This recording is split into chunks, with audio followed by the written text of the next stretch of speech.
There are many World War II groups that have been given plenty of recognition. The Royal Air Force, the Tuskegee Airmen, and the Kamikazes are all noteworthy. There are, however, those groups who have flown under the radar for the role that they served in the Second World War. One of these groups is the Nursing Corps, who so valiantly served their country by bandaging up wounded soldiers and saving thousands of lives.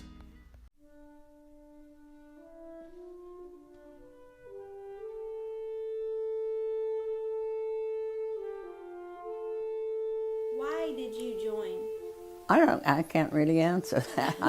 One day I just decided, and that was something to do. I knew nothing about it. And so we just, a girlfriend of mine, we were both going to join, but they wouldn't accept her because she had lost a big toe several years before. And I'd already signed up, so I went. Were you scared of anything? While we were overseas? Whenever you enlisted? No. You weren't scared? No, because I had no idea what I was getting into. Okay. What was basic training like? Do you remember it? The preparation for the moment that would bring the Army nurse to your side began months before back home in the United States. After 3 years of professional schooling, the nurses were given 4 weeks of basic training. In those early days, perhaps the nurse wondered why she had to sit through seemingly endless classes and submit to rigid discipline.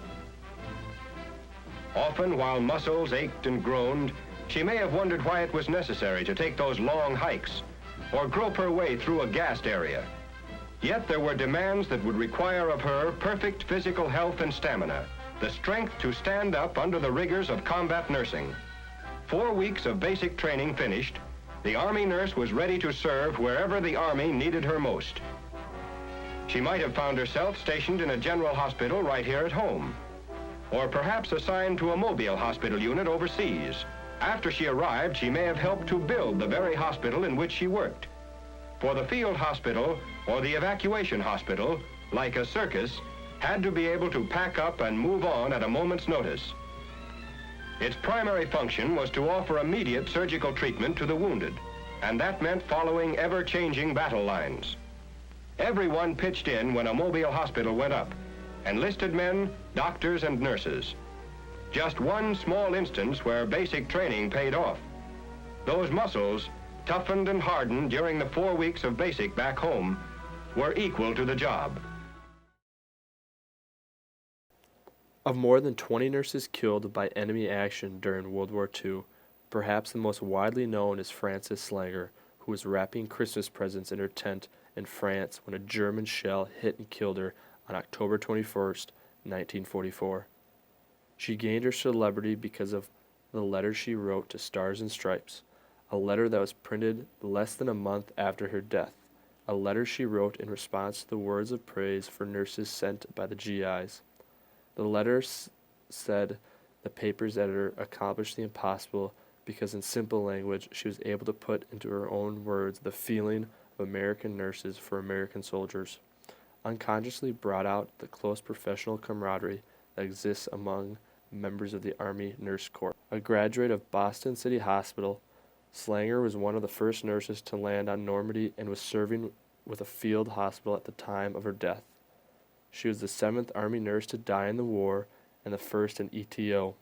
Before war's end, a hospital ship was named after her, the largest and fastest American hospital ship afloat. Ruth Miller, formerly Ruth Smith, a 22-year-old nurse from Marshalltown, had joined the Army in May of 1943. Then the more we heard about the war, I began to think that maybe it would be a good place to be involved and do my part. After being commissioned as a second lieutenant, Miller was assigned to the 110th Evacuation Hospital and sent to Europe. The 110th's job was to set up near the battlefront, bandage wounded soldiers, and if necessary, perform surgery.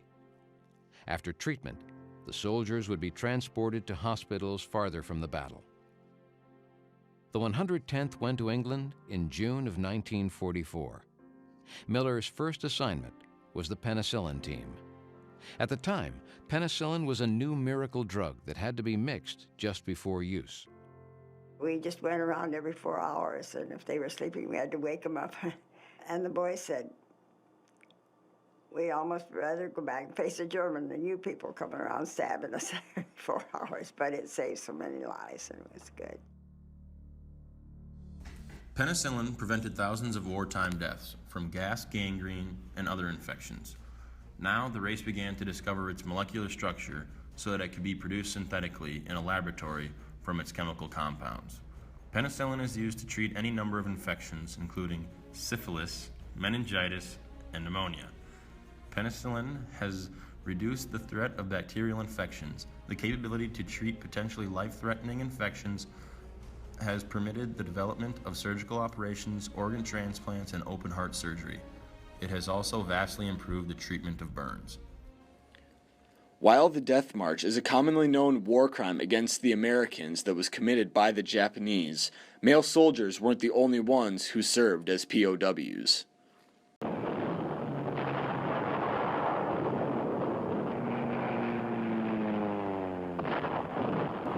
Early in World War II, after Japan struck at Pearl Harbor and invaded Guam in the Philippines, 5 Navy nurses on Guam and 11 Navy and 67 Army nurses, 3 Army dietitians, and 1 Army physical therapist in the Philippines were captured and interned. These were the first American women prisoners of war. These nurses were driven to a civilian internment camp in Santo Tomas in the year of 1942.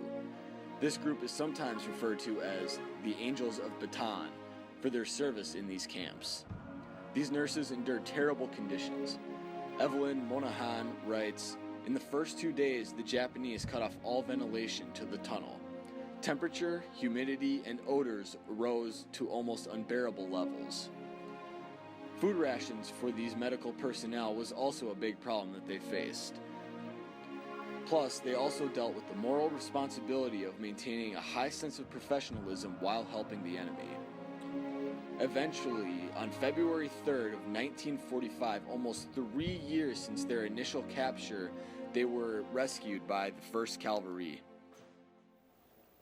Some had their nose blown off, some had no jaw, some were sans chin, nose and jaw, and a few had only a forehead left.